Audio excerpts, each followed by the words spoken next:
පින්නතුනි අද ධර්මානුශාසනාවේ මාතෘකාව හැටියට මම යොදා ගන්න කල්පනා කළේ තිලෝගුරු භාග්‍යතුන් වහන්සේ දේශනා කොට වදාළ උතුම් වූ මජ්ක්‍ධිම නිකායේ සඳහන් වන චන්නෝවාද කියන සූත්‍ර දේශනාව. පින්නතුනි අපේ භාග්‍යතුන් වහන්සේ මේ සූත්‍ර දේශනාව දේශනා කරන්නට යෙදෙන්නේ මේ චන්න කියන භික්ෂූන් වහන්සේ නිසා. දීර්ඝ සූත්‍ර දේශනාවක්. නමුත් මේ කාලයට අනුව අපි සූත්‍ර දේශනාවෙන් කරුණු ටිකක් සාකච්ඡා කරමු. මේ දේශනාව සිදු කරන කාලේ අපේ බුදුරජාණන් වහන්සේ වැඩ ඉන්නේ රජගහ නුවර සමීපේ කලන්දක නිවාප නම් වූ වේළුවනාරාමේ. භාග්‍යතුන් වහන්සේ වේළුවනාරාමේ වැඩ ඉන්න කාලේ අපේ සරියුත් මහරහතන් වහන්සේත් ඒ වගේම සාරිපුත්තයන් වහන්සේගේ සහෝදරයෙක් වෙන චුන්ද රහතන් වහන්සේත් චන්න කියන භික්ෂුන් වහන්සේත් ගිජ්ජකූට පර්වතයේ වැඩ වාසය කළා. වේළුවනාරාමේ තියෙන්නෙත් ගිජුකුළු පව්ව තියෙන්නෙත් රජගහ නුවරමයි පින්නතුනි. ඉතින් මේ ගිජ්ජකූට පර්වතයේ වැඩ ඉන්න කාලේ මේ චන්න භික්ෂූන් වහන්සේ දැඩිසේ ගිලන් වෙනවා. චන්න භික්ෂූන් වහන්සේ ගිලන් වෙලා කියලා දැනගත්තාම සරියුත් මහරහතන් වහන්සේ චුන්දයන් වහන්සේට කතා කරලා කියනවා, චුන්ද චන්න දැඩිසේ ගිලන් වෙලා එන්න අපි යමු චන්නව බලලෙමු කියලා. පින්නතුනි සරියුත් මහරහතන් වහන්සේත් මුගලන් මහරහතන් වහන්සේත් සරියුත් මහරහතන් වහන්සේත් චුන්ද මහරහතන් වහන්සේත් චන්න භික්ෂූන් වහන්සේ මුණ ගැහෙන්න ගිහිල්ලා චන්න භික්ෂුවත් එක ටික වෙලාවක් කතා බහ කරලා සරියුත් මහරහතන් වහන්සේ අහනවා, චන්න කොහොමද? නුඹේ අසනීප තත්වයේ ස්වභාවය, නුඹේ අසනීප තත්වය සුවාතට හැරෙමින් තියෙනවද කියලා අහනවා. එතකොට චන්නයන් වහන්සේ කියනවා, ස්වාමීනි සාරිපුත්තයන් වහන්සේ, මට නම් මගේ අසනීප තත්වයේ කිසිම අඩුවක් තේරෙන්නේ නැහැ. ස්වාමීනි මට දැනෙන්නේ මේ අසනීප තත්වය දවසින් දවස උත්සන්න වෙන බවක්. ඒ හින්දා ස්වාමීනි මට නම් ඉවසන්න බෑ.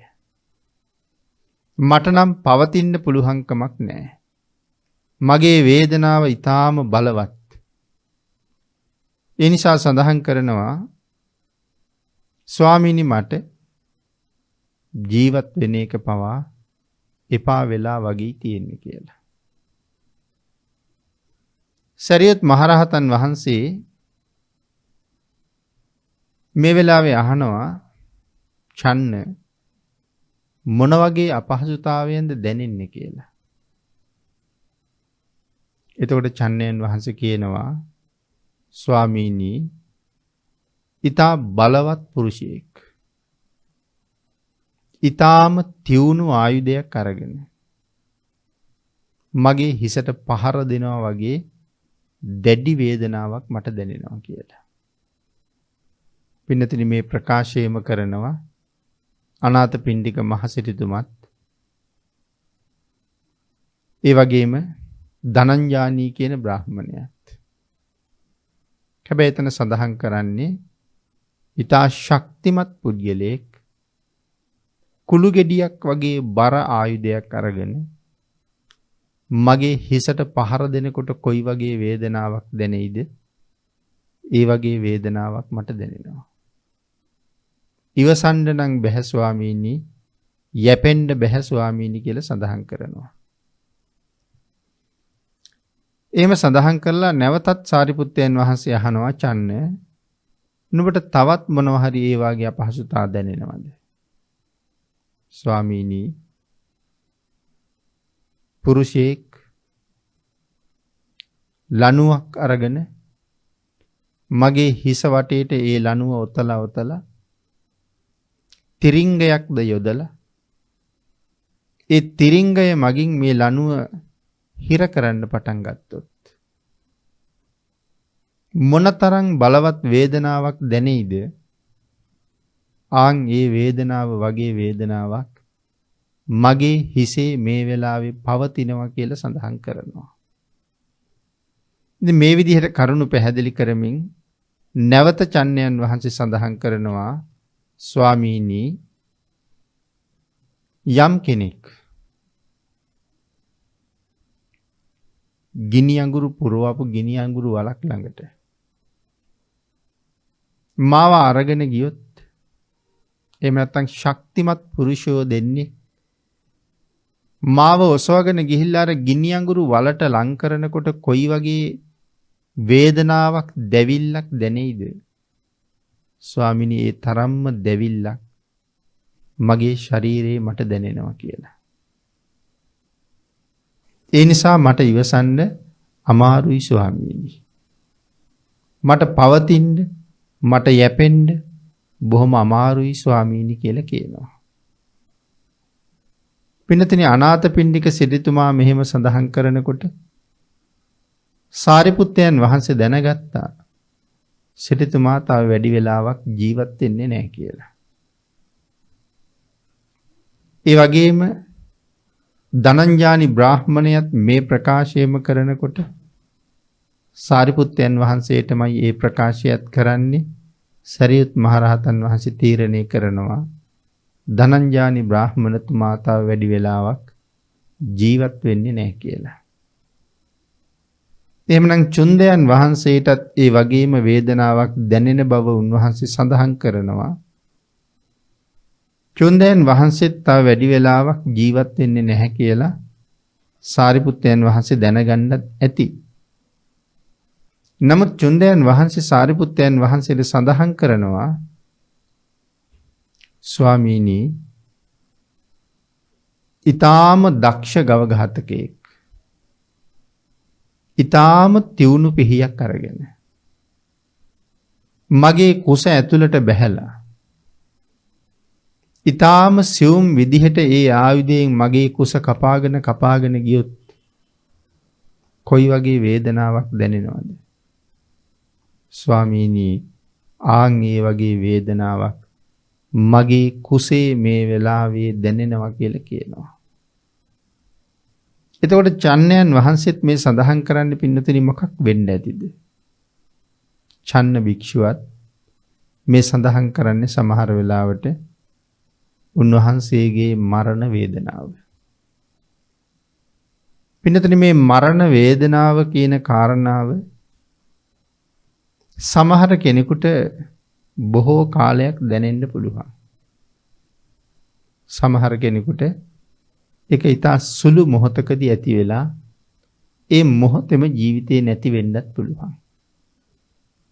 සමහර අය මරණාසන්න කාලේ ඊටාම වේදනාවෙන් කෑකෝ ගහමින් දවස් ගණනාවක් ඉඳලා සමහරලාට මියදෙන බව අපිට අහන්න ලැබෙනවා.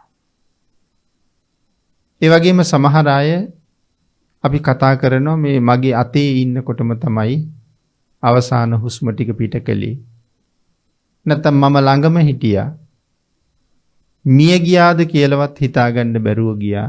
අපි ඒ වාගේ ප්‍රකාශ කරන අවස්ථාවලුත් තියෙනවා. සමහර වෙලාවට මේසා දරුණු විදිහට හැමෝටම මේ මරණ වේදනාව නොදැනෙනවා වෙන්න පුළුවන්. අනාථපිණ්ඩික සිටුතුමා වගේ අතිශයින්ම පිං කරපු අය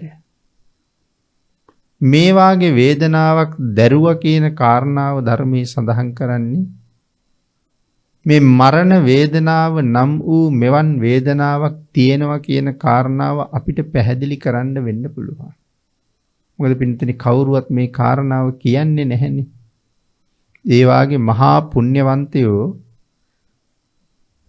ඒ මරණාසන්න කාලෙත් අපට ලොකු පණිවිඩයකට මඟ හදලා තියනවා වෙන්න පුළුවන්.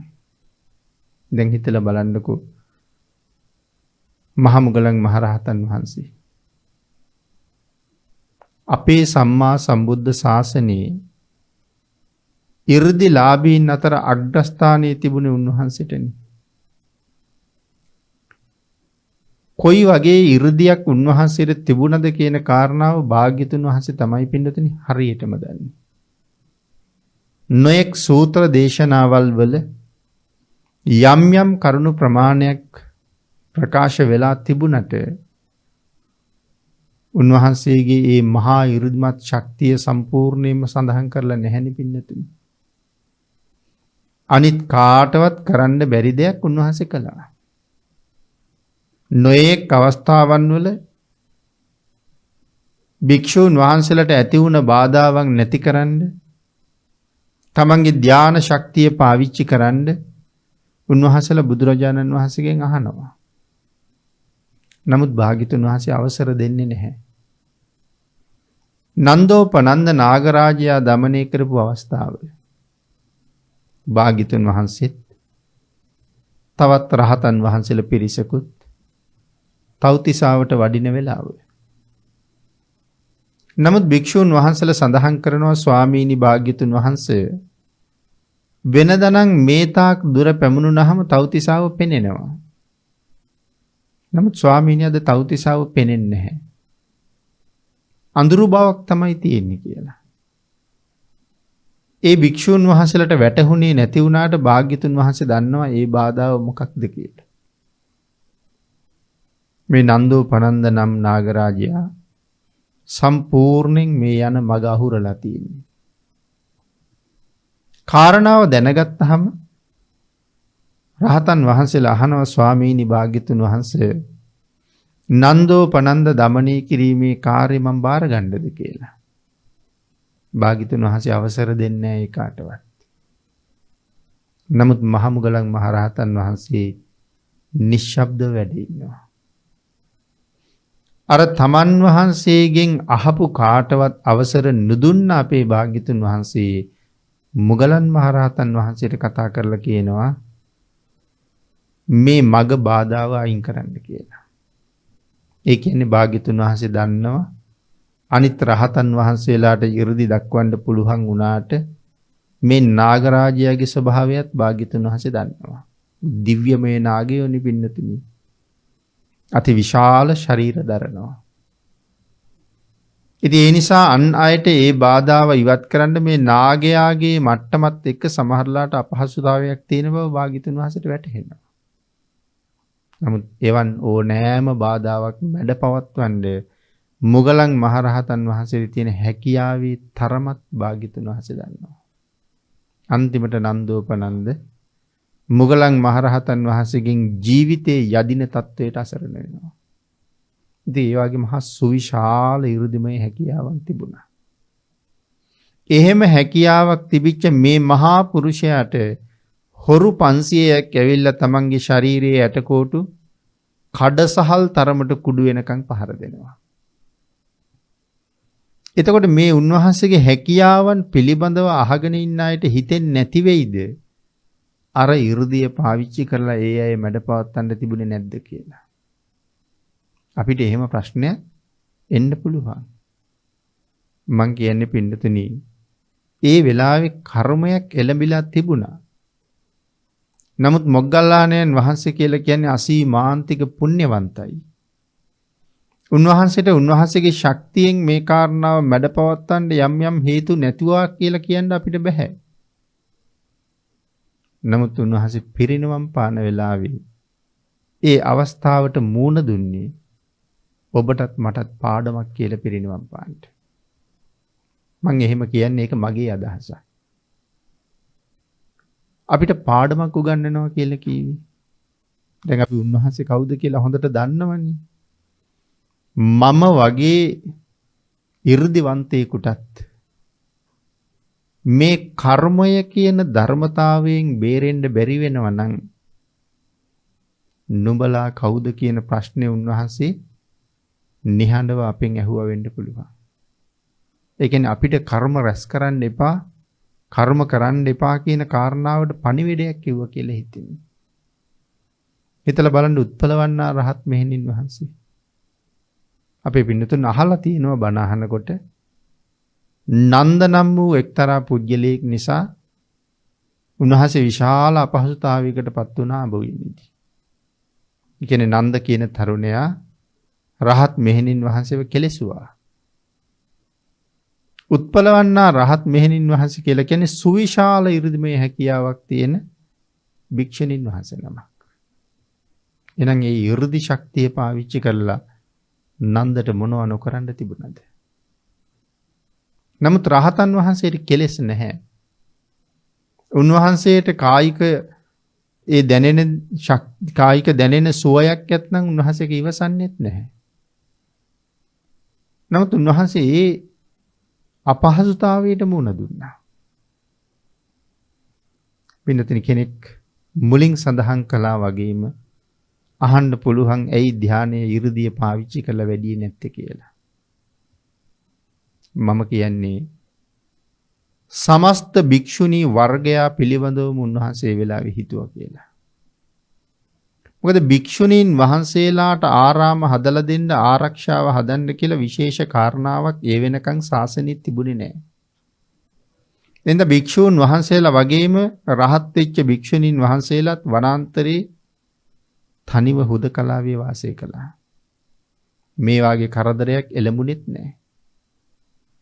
හැබැයි උන්වහන්සේ මේ தത്വයට ගොදුරු වුණාට පස්සේ භාග්‍යතුන් වහන්සේ රජ්ජුරුව කැඳවලා ප්‍රකාශයක් කළා මහරජය.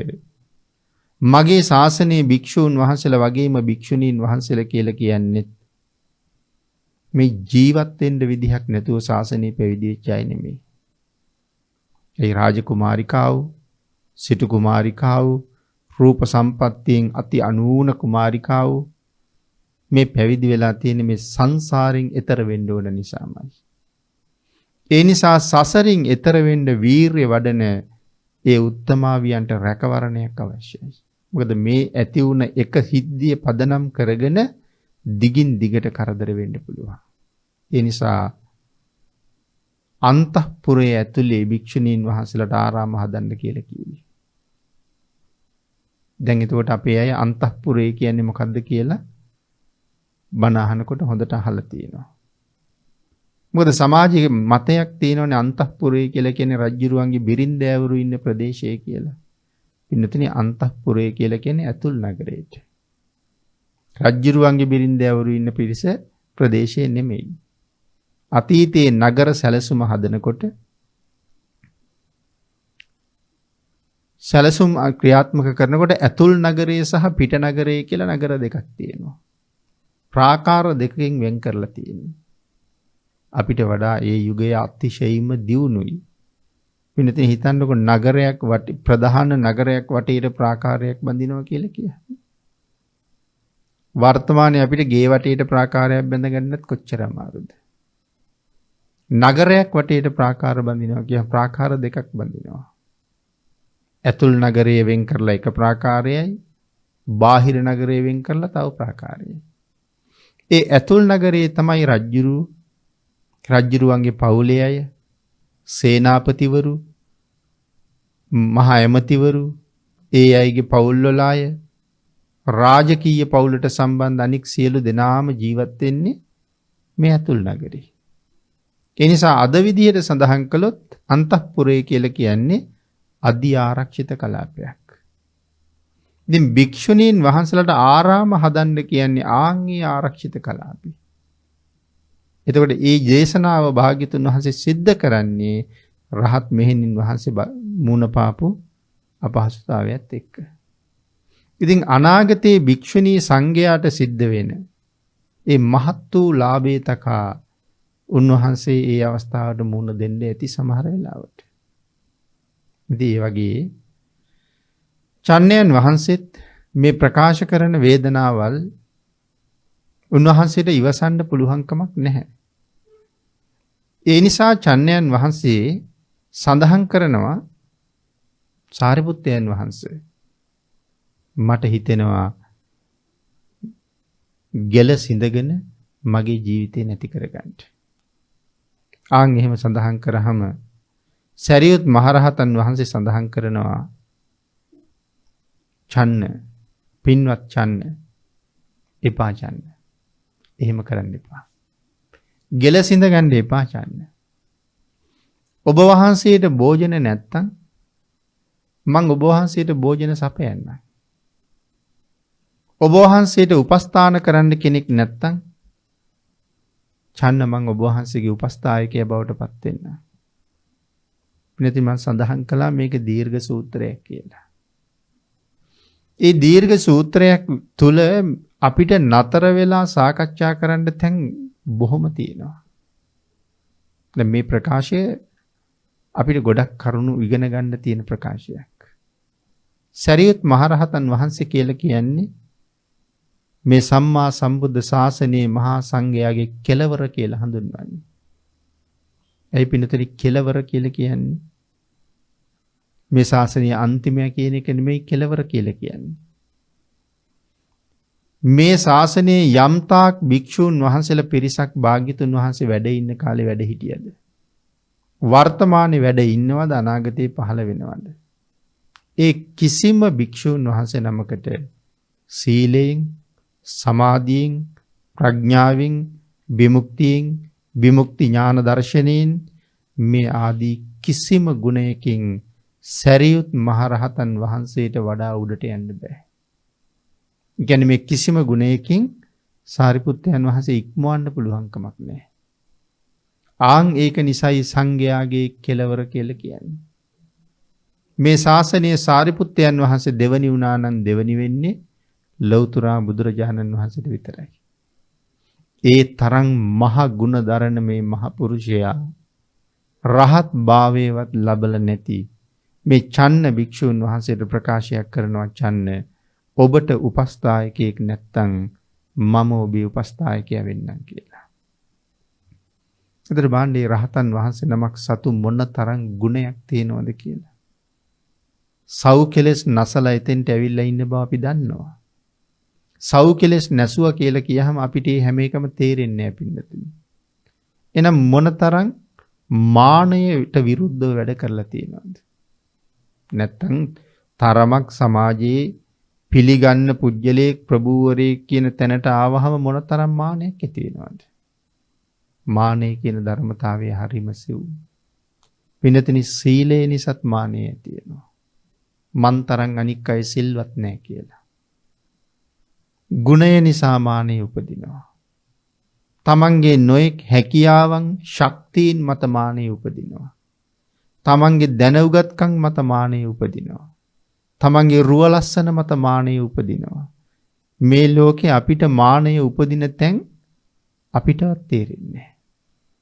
ඒකයි මේ මානෙ කියන ධර්මතාවය හරි සෙවුම් කියලා කියන්නේ.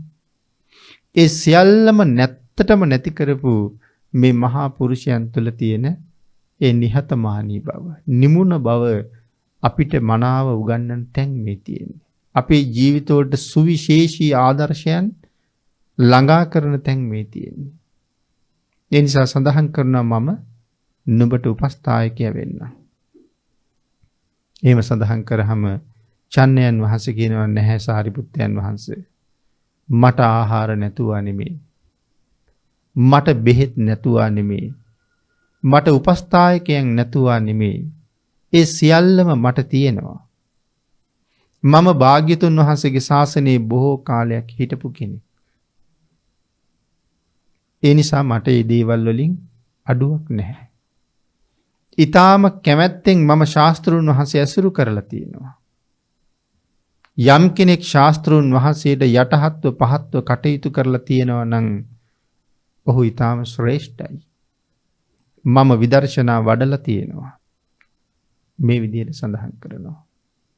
අන්න එවන් චන්න භික්ෂුව නැවත නූපදිනසේ ගෙල සිඳගත්තා කියලා කියනවා. නැත්නම් හිතන්න කියලා කියනවා.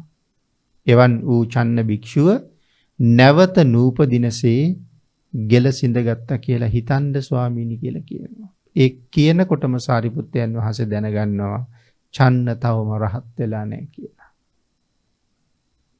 වෙනතන මෙතන ඊළඟට කතා කරන්න තියෙන කාරණාව තමයි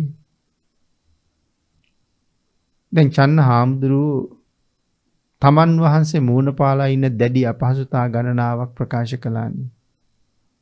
ඒ කියන්නේ චන්න හාමුදුරුවන්ගේ ශරීර අභ්‍යන්තරයේ දරා ගන්න බැරි තරම් දැඩි වේදනාවල් ගොඩක් තියෙනවා. පින්නතුනි එහෙම වේදනාවල් අපිටත් ඕන තරම් හැදෙනවා. සමහර කෙනෙකුට කුසේ අමාරුවක් හැදෙනවා ඉවසන්න බෑ. ඒ නිසා වේදනාව ඉවසනවා බැරිම තැන කෑ ගහනවා අයියේ. සමහර කෙනෙක් බිම පෙරලෙනවා වේදනාව දරා ගන්න බැරුව. සමහර හිසේ කැක්කුමක් හැදුනහම දෝතින්ම හිස තද කරගෙන කෑ ගහනවා හරියට. ඉවසන්න බෑ කියලා. ඉතින් ඒ වෙලාවේ ඒ වගේ නොඑක් වේදනාවල් මිතන දත් කැක්කුමක් හැදුනහම කොච්චර අමාරුද කියලා. දත් කැක්කුමක් හැදුන කෙනෙකුට හිතෙනවා මේ ලෝකේ තියෙන දරුණුම වේදනාව දත් කැක්කුමද කියලා. නමුත් කන් කැක්කුම හැදුනහම හිතෙනවා දත් කැක්කුමට වඩා කන් කැක්කුම හරි අමාරුයි කියලා. ඒ වගේ මේ බඹයක් පමණ වෙච්ච ඔබත් මමත් පෝෂණය කරන මේ පංචස්කන්ධයට හැදෙන සමහර වේදනාවල් අපිට උන් හිටි දැන් අමතක කරනවා. මොන තරම් පිරිසක් මැද්දේ හිටියත් වේදනාව විවසන්න බැරුව කෑ ගස්සවනවා අපි. ඒ තරම්ම දරුණුයි ඒ ඇති වෙන වේදනාවල්. එතකොට මේ අභ්‍යන්තර වේදනාවල් එහෙම දැනෙනකොට ඒ වේදනාවල් ඉවත් කරගන්න ක්‍රමයක් තියෙනවද? අපේ භාග්‍යතුන් වහන්සේ හරු අපූර්ව ක්‍රමයක් දේශනා කරලා තියෙනවා. මොකද්ද භාග්‍යතුන් වහන්සේ දේශනා කරපු ක්‍රමය? පීලනං වජ්ජත්වා අපීලනාය. මේ කාරණාව ප්‍රකාශ කරන්න පින්නතේ මෛත්‍රී භාවනාවයි. මෛත්‍රී භාවනාව ප්‍රගුණ කරන යෝගාවචරයේකට භාවනාව ප්‍රගුණ කරන ආකාර 8ක් දේශනා කරලා තියෙනවා. ආන්ගේ ආකාර 8 පළවෙනි එක තමයි අභ්‍යන්තර වේදනාවල් ඉවත් කරන්න ප්‍රගුණ කරලා තියෙන්න ඕනේ. පුරුදු කරලා තියෙන්න ඕනේ. ආන්ගේ අභ්‍යන්තර වේදනාවල් ඉවත් කරගන්න යම් කෙනෙක් ජීවිතේ පුරුදු කරලා තියෙනවා නම් එතෙන්ට එනකන් මෛත්‍රී භාවනාව මනාව ප්‍රගුණ කරලා තියෙනවා නම් ආන් එවන් කෙනෙකුට පින්නතුනි පුළුවන් වෙනවා මෙන්න මේ දැනෙන කායික වේදනාව යටපත් කරගන්න. ඒක පින්නතුනි ඊටාම ප්‍රායෝගික ක්‍රමයක්. ඒ වගේම ඔබ මම අපි හැමෝම මනාව ප්‍රගුණ කරලා තිබිය යුතු ක්‍රමයක්.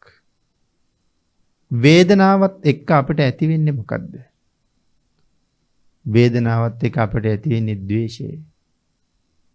වේදනාව තුල ද්වේෂය තියෙනවා. ඒකයි ඉවසන්න බැරි වේදනාවල් දැනෙන වෙලාවෙ තව කෙනෙක් කතා කරනවා ඇහුණත් කේන්ති යනවා. ඒ ද්වේෂ සහිත සිතින් මරණයටපත් වුනොත් මොනවා වෙයිද? ද්වේෂය සහිතව මිය ගියොත් වෙන්න තියෙන අවස්ථා ගණනාවක් පැහැදිලි කරනවා. සමහරලාට බොහොම පිං කරපු කෙනෙක්. නමුත් මේ ද්වේෂය නම් අවසාන සිතෙත් පවතින්නේ. විස සහිත සතෙක් වෙන්න පුළුවන් කියලා දේශනා කළා. නයික් වෙන්න පුළුවන්. පොළඟෙක් වෙන්න පුළුවන්. එහෙම නැත්නම් ගෝනුස්සෙක් වෙන්න පුළුවන්. මේ වගේ විස සහිත සත්තු ගණනාවක් අපි කතා කරනවානේ. එහෙම වෙන්න පුළුවන්. එහෙම නැත්නම් යකෙක් වෙන්නත් පුළුවන්. පින්නතුනි සමහර කාලවල සමහර පුජ්‍යලිය අපි අහනවා මේ මහා පාරේ කපලා කොටලා මරලා දාලා කියලා. නමුත් Tamanට පීඩා එල්ල කරන පිරිස මේ තියුණු ආයුධ වලින් කපනකොට කොටනකොට මෛත්‍රී සිතක් උපදීද? ඒ අය පිළිබඳව දැඩි ද්වේෂ සිතක් පහළ වෙන්නේ. ඉතින් ඒ ද්වේෂයේ සහිතව මරණයටපත් වෙලා සමහරලාට ඒ මරුණ ප්‍රදේශයේ තුල රාත්‍රියට හූ කියනවා කියලා කියනවා. ඉතින් එතකොට මේ යකෙක් වගේ ආත්මයක් ලැබලා කෑ ගහනවා වෙන්න පුළුවන්. ඉතින් වර්තමාන නම් ඒ වගේ තත්ත්වයන් අහනවා අඩුයි. නමුත් ওই භීෂණ කාලේ එහෙම ඒ වගේ කතා අහන්න නැතුව නෙමෙයි පින්නතුනි.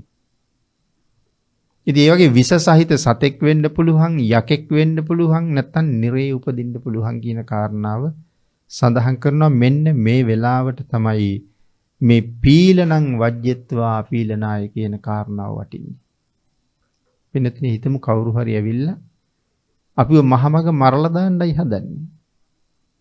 ඒකාන්තයෙන් මේ මරණයෙන් ගැලවෙන්න ක්‍රමයක් නම් ඇත්තෙම නැහැ. එහෙනම් මම මොහුට ද්වේෂ කළා කියලා, වෛර කළා කියලා මට මේ මරණය නවත්ත ගන්න පුළුවන්ද? එහෙනම් ද්වේෂයෙන් සහ වෛරයෙන් මිය යන්න සිද්ධ වෙන්නේ. ඒකෙන් වැඩිපුරම පාඩු කාටද? වැඩිපුරම පාඩු වෙන්නේ මිය ගිය කෙනාට. ඇයි මේ ජීවිතෙත් අහිමියි.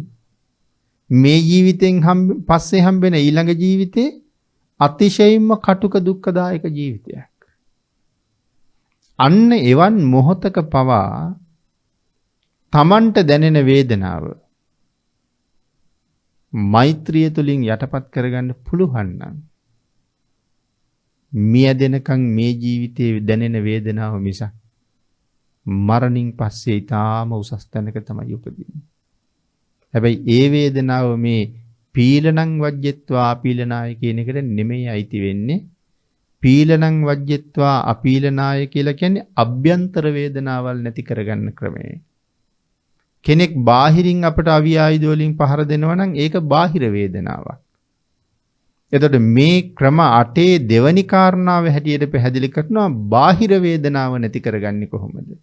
ඒකත් ප්‍රගුණ කරන්න කියලා. ඒක ඉතින් මදුරුවෙක් දෂ්ට කරන තැන ඉඳලා කූඹියෙක් හපන තැන ඉඳලා ඇති වෙන වේදනාවල් නැති කරගන්න පුළුවන් වෙන ක්‍රමය පැහැදිලි කරමින් නායක පොළඟෙක් දෂ්ට කරන තැනට එනකම්ම ඒ කාරණාව පැහැදිලි කරනවා. ඒ පැහැදිලි කිරීම අවසානයේ සඳහන් කරනවා සමහරලාට නායක පොළඟෙක් දෂ්ට කළොත් මේ බාහිර වේදනාවල් නැති කරගන්න පුරුදු පුහුණු කරලා තියෙන කෙනාට ඒ විස ශරීරගත කරගන්නේ නැතු ඒ විස ටික ඒ දෂ්ට මුඛයෙන් එතනින්ම අහක දාන්න පුළුවන් තරමට මේ හිත ප්‍රබල කරන්න පුළුවන් කියලා.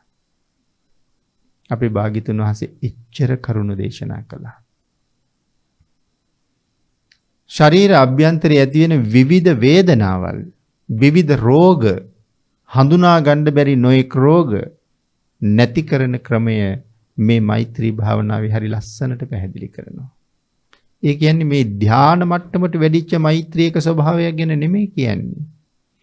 මෛත්‍රී භාවනාවේ මේ ප්‍රාථමික මට්ටමින් මේක කරන්න පුළුවන් කියලා කියන්නේ. මට හිතෙන්නේ පින්නතුනි භාග්‍යතුන් වහන්සේට අපි සඳහන් කළේ සත්හට වන බව දුකට වේදානම්. සත්වයාගේ මේ මුළු භව දුකටම භාග්‍යතුන් වහන්සේ වෙදකම් කළා. විශ්ව ධාතුවේ පහළ වෙච්ච මේ මහා පුරුෂ රතනය අපේ ජීවිතයේ සම්බන්ධයෙන් නෙමෙයි සංසාරේ සම්බන්ධයෙන් සියලුම ගැටලු වලට උත්තර මනාව අපිට දීලා තියෙනවා. උත්තර පෙන්නලා තියෙනවා. මේ උපාදානස්කන්ධය ඇසුරු කරගෙන ඇති වෙනවද 890ක් රෝග 990ක් ව්‍යාධි 990ක් ව්‍යාධි 890ක් රෝග මේ සියලු දේවල් වලට ප්‍රතිකාර මේ ධහම ඇතුලේ තියෙනවා. භාග්‍යතුන් වහන්සේ හැම රෝගයකටම බෙහෙත් අපට දීලා තියෙනවා. ප්‍රශ්නේ වෙලා තියෙන්නේ ඒක කටට දාගන්න බැරි වෙච්ච එක. ඒ නිසා අපේ දුර්වලකම මිසක් ධර්මයේ කොහෙවත් අඩුපාඩුවක් නැහැ පින්නතුනි. එහෙනම් ඔබට නමුත් මට නමුත් මරණ වේදනාව දැනෙන දවසක ඒ අභ්‍යන්තර වේදනාවල් ටික නැති කරගන්න කොහොමද කටයුතු කරන්න කියන කාරණාව භාග්‍යතුන් වහන්සේ මනාව දේශනා කළා.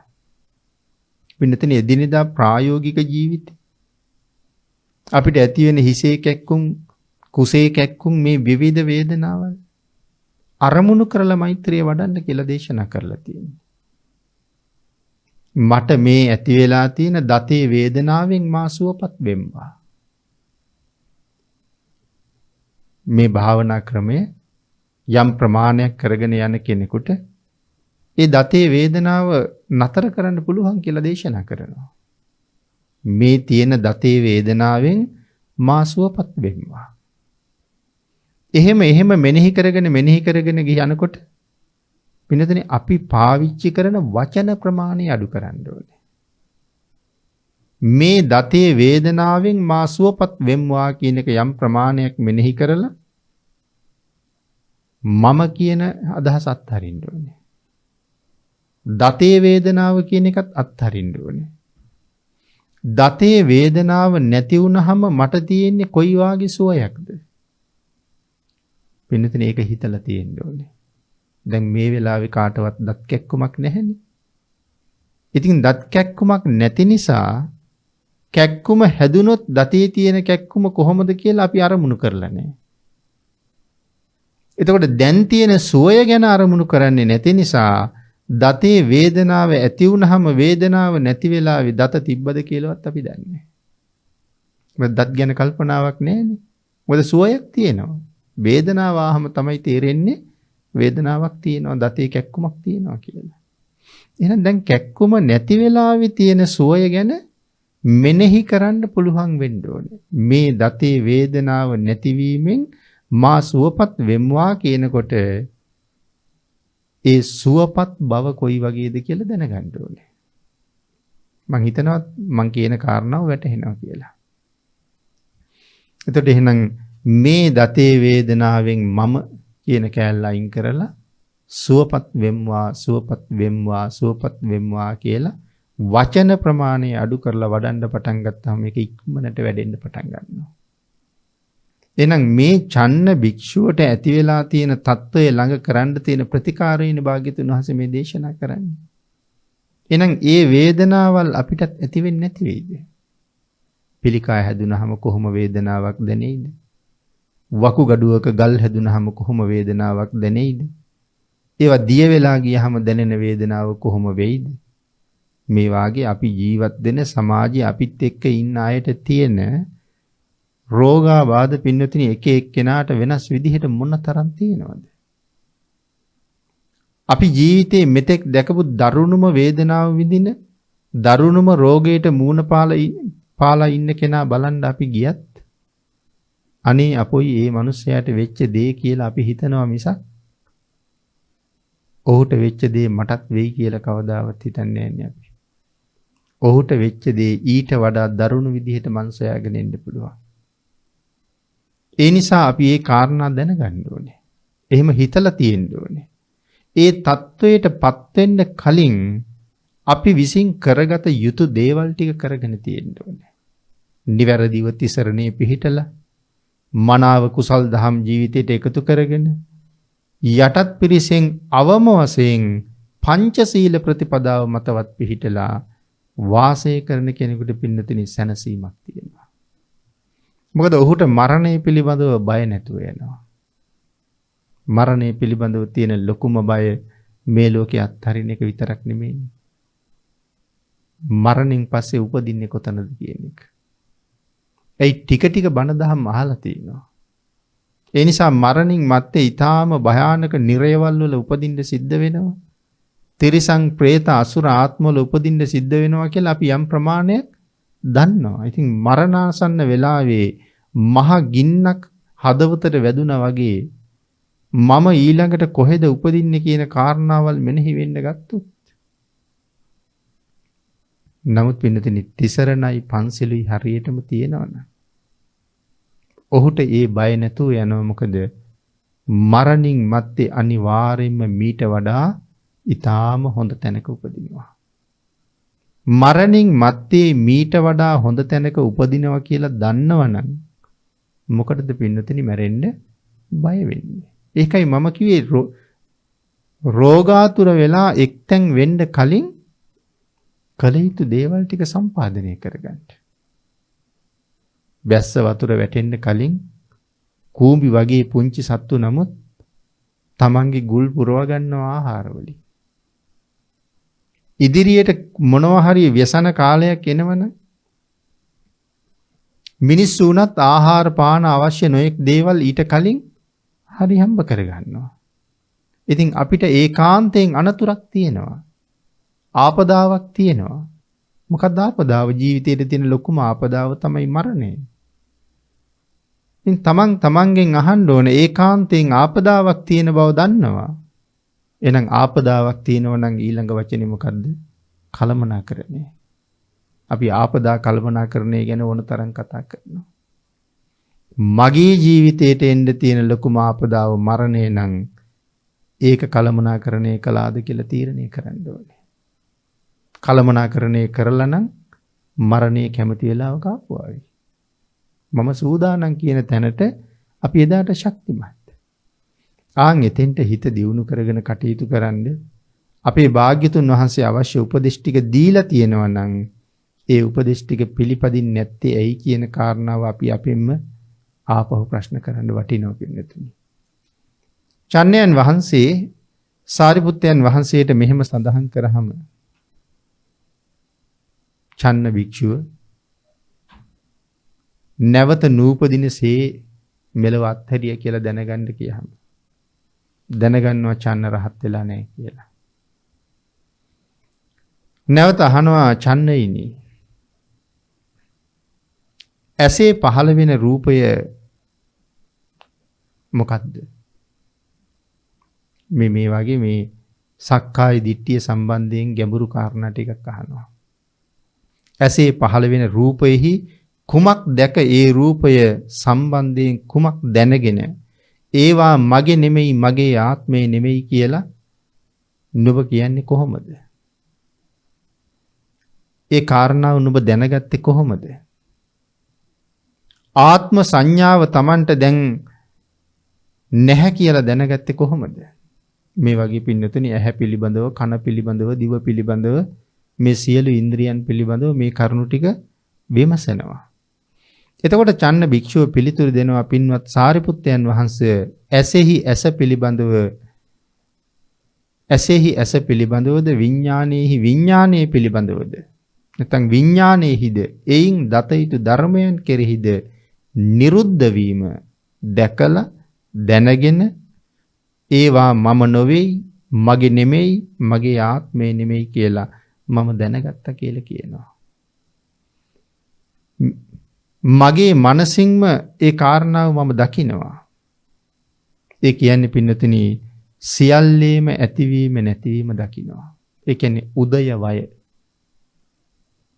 උදයව්‍ය ඥානය කියලා අපි කියන්නේ උදය සහ වය ඇතිවීම සහ නැතිවීම උන්වහන්සේ දකිනවා. ඒ කියන්නේ චන්න භික්ෂුව රහත් වෙලා නැහැ. හැබැයි චන්නයන් වහන්සේ විදර්ශනා ඥාන මට්ටමට එනකන් හිත දියුණු කරලා තියෙනවා. භාවනාවෙන් ඒ තරම් දියුණු වෙච්ච කෙනෙක් මේ වාගේ තැන්වලට දියුණු වුණාමත් පින්නතුනි අපි රැවටෙනවා අපි රහත් වුණා කියලා. විදර්ශනා උපක්ලේශ කියලා කොටසක් තියෙනවා. භාවනාව වඩ아가න යන කෙනෙක් මේ උපක්ලේශ ළඟත් රැවටෙනවා. මොකද පින්නතුනි විදර්ශනා උපක්ලේශ කියලා කියන්නේ යම් මට්ටමකට මේ විසුද්ධීන් සම්පූර්ණ කරගෙන එනකොට තියෙනවනේ සීල විසුද්ධිය, චිත්ත විසුද්ධිය, ditthi විසුද්ධිය, මග්ගා මග්ග ඥාන දර්ශන විසුද්ධිය මේ වගේ විසුද්ධීන් හතක් පැහැදිලි කරනවානේ. මේ විසුද්ධීන් යම් මට්ටමකට දියුණු වීගෙන එනකොට සමහර කෙනෙකුට මෙතෙක් ජීවිතේ කවදාවත් දැකලා නැති මහ පුදුමාකාර ආලෝක ධාරාවන් දකින්න ලැබෙනවා. රටවල් ගණන් ඈත දකින්න තරම් තමන්ගේ මනසින් නුවණක් පහළ වෙනවා. සමහර කෙනෙකුගේ මූණ දිහා බලාගෙන ඇඟේ තියෙන ලෙඩ ටික කියන්න පුළුවන් වෙනවා. ලෙඩ කියන්න විතරක් නෙමෙයි ඒ ලෙඩවලට බෙහෙත් කියන්නත් පුළුවන් වෙනවා. මේවට මොනවද කියන්නේ? විදර්ශනා උපක්ලේශ. කාරණාව හරියටම තේරුම් නොගත්තහම අර වගේ ආලෝක ධාරාවන් පේනකොට අනිත් කෙනා ගැන කියනකොට එතකොට ඉතින් තේරෙන්නේ මම රහත් වෙලා කියලා. එහෙම කියන්න හැකියාව තියෙනකොට. එහෙමයි ඉන්න ඕන තරම්. සමහර මිනිස්සු ඕන තරම් කියනවා අහවල් තැනට යන්න බෙහෙත් ගන්න. මූණ දිහා බලාගෙන ලෙඩ ටික කියනවා. බෙහෙත් දෙනවා හරියටම. බොහෝම පිං කරන කෙනෙක්. හොඳට භාවනා කරන කෙනෙක්. මේ වගේ කතා කරන්නේ නැත්නම් සමාජයේ. විදර්ශනා උපක්ලේශ. එහෙම හැකියාවල් ලැබෙනවා. හැබැයි ඒ හැකියාව ළඟ රැවටෙන්නේ නැති වෙන්න ඕනේ. දැන් මම රහත් වුණා එහෙනම් මම මාර්ගඵල ලැබුවා කියලා හිතනවා නම් රැවටිලා තියෙන්නේ. රැවටෙන්නේ නැතුව ඒක මැඩගෙන ඉස්සරහට යන්න ඕනේ. ඊළඟට විදර්ශනා ඥාන පහළ වෙනවා. ඒ විදර්ශනා ඥානත් එක්ක ඇති වෙන අවබෝධය තුලින් හිතෙනවා මම රහත් වෙලා කියලා. නමුත් තාම රහත් වෙලා නැහැ. ඒක තමයි නිසි ගුරුවරයෙක් යටතේ නිසි අවබෝධයක් සහිතව මේ භාවනාව කියන කාරණාව මනාව ප්‍රගුණ කරන්න ඕනේ. එතකොටයි රැවටෙන්නේ නැතුව අවසාන ඉලක්කය දක්වාම යන්න පුළුවන් වෙන්නේ. එහෙනම් චන්න භික්ෂුවත් උදය වය දකින්න තැනට එනකන් ඇවිල්ලා. ඉතින් උන්වහන්සේ ගෙල සිඳ ගන්නම් කියලා කියහම ගෙල සිඳ ගන්න එපා කියලා කියනවා. එහෙම කියලා චුන්දයන් වහන්සේ සඳහන් කරනවා චන්නයිනි භාග්‍යතුන් වහන්සේගේ වචනේ නිතර නිතර මෙනෙහි කරන්න. භාග්‍යතුන් වහන්සේගේ වචනය නිතර නිතර යම් කෙනෙක් මෙනෙහි කරනවා නම් තෘෂ්ණා දෘෂ්ටි ඇතිනම් ඔහු භාග්‍යතුන් වහන්සේගේ වචනය තුලින් තෘෂ්ණාවෙන් දෘෂ්ටියෙන් මිදෙනවා. භාග්‍යතුන් වහන්සේගේ අවවාදයේ තුල ඔහු සැනසෙනවා. තෘෂ්ණා දෘෂ්ටි ඇතිනම් කම්පාවක් ඇති වෙනවා කියලා මෙතන වචනයක් සඳහන් කරනවා. විනති තෘෂ්ණාව තියෙනවා නම් තමයි බය වෙන්නේ. තෘෂ්ණාවක් තියෙනවා නම් බය වෙනවා. තෘෂ්ණාව නැත්තම් බය වෙන්නේ නැහැනේ. දැන් අපි වෙන අරමුණක අපේ ගමනක් යනවා. එකපාරම හදිසියෙ මොකක් හරි සද්දයක් ඇහෙනවා වටපිටින්. අපි ගැස්සිලානේ නතර වෙන්නේ. يعني ලොකු බයක් අපිට ඇති වුණා. තාම තෘෂ්ණාව තියෙනවා. මේ කරුණ දීර්ඝව පැහැදිලි කරනවා. ඒක නිසා තෘෂ්ණා දෘෂ්ටි ඇත්නම් කම්පාවක් ඇති වෙනවා. භාග්‍යතුන් වහන්සේට අනුව හරියටම කටයුතු කරපු කෙනාට එහෙම බයක් ඇති වෙන්නේ නැහැ. මේ දෙකම නැත්තම් කම්පාවක්ද නැහැ. තෘෂ්ණාවක් නැත්තම් දෘෂ්ටියක් නැත්තම් කම්පා වෙන්න දෙයක් නැහැ. එසේ නැතිවීම සංසිඳීම ඇති වෙනවා. ඒ නැතිවීම තුළ නිමීම ඇති වෙනවා. ඒ සංසිඳීම ඇති වෙනකොට ඇලීම නැති වෙනවා. ඇලීම නැති වෙනකොට චුත වීම හා ප්‍රතිසන්දිය නැති වෙනවා. ඒ දෙක නැතිනම් මෙලව පරලෝ දෙකම නැති වෙනවා. එයින් දුක කෙරවල වෙනවා. මහතෙරුන් වහන්සේලා දෙනම චන්නයන් වහන්සේට මේ විදිහට අවවාද කරනවා. මේ විදිහට අවවාද කරලා උන්වහන්සේලා පිටත් වෙලා ගියාට පස්සේ චන්න හාමුදුරුවෝ තියුණු පිහියක් අරගෙන තමන්ගේ ගෙල සිඳ ගන්නවා. හැබැයි චන්න හාමුදුරුවෝ ගෙල සිඳ ගන්නවත් එක්කම රහත් වෙනවා. ඒ හිස කපා ගන්නකොටම ගෙල කපා ගන්නකොටම චන්න හාමුදුරුවෝ රහත් වෙනවා. ඉතින් භාග්‍යතුන් වහන්සේගෙන් අහනවා ස්වාමීනි භාග්‍යතුන් වහන්සේ චන්න කොහෙද ඉපදුනේ? භාග්‍යතුන් වහන්සේ තමයි දේශනා කරන්නේ. චන්න නැවත නොඑන්නම තමයි යන්න ගියේ කියලා. ඒ සංසාරයට එන්නේ නැහැ කියලා මේ කාරණාව පැහැදිලි කරනවා. ඉතින් එතනින් පින්නතුණි චන්නෝවාද සූත්‍රය ඉවර වෙනවා. නමුත් මේ සූත්‍රය ඇසුරු කරගෙන මේ මෛත්‍රී භාවනාව සම්බන්ධයෙන් අභ්‍යන්තර වේදනා බාහිර වේදනා නැති කිරීම සම්බන්ධයෙන් තව දීර්ඝ වශයෙන් සාකච්ඡා කරන්න අවස්ථාව තියෙන සූත්‍ර දේශනාවක්. ඉතින් අවසානයේ අපි දැනගන්න ඕනේ අපි හැමෝමත් දවසක මෙතෙන්ට එනවා. අපි හැමෝටමත් විවිධ වේදනාවල් අසනීප රෝග තත්ත්වයන් උපදිනවා. ඒ තත්ත්වයන් ඊටාම පහසුවෙන් මැඩපවත්තගෙන භාග්‍යතුන් වහන්සේට අනුව වාසය කරන්නේ කොහොමද? දැන් චන්න භික්ෂුවට දුන්න අවවාදේ භාග්‍යතුන් වහන්සේට අනුව වාසය කළා නම් ඒ පුජ්‍යලයා හරි ශ්‍රේෂ්ඨ කෙනෙක්.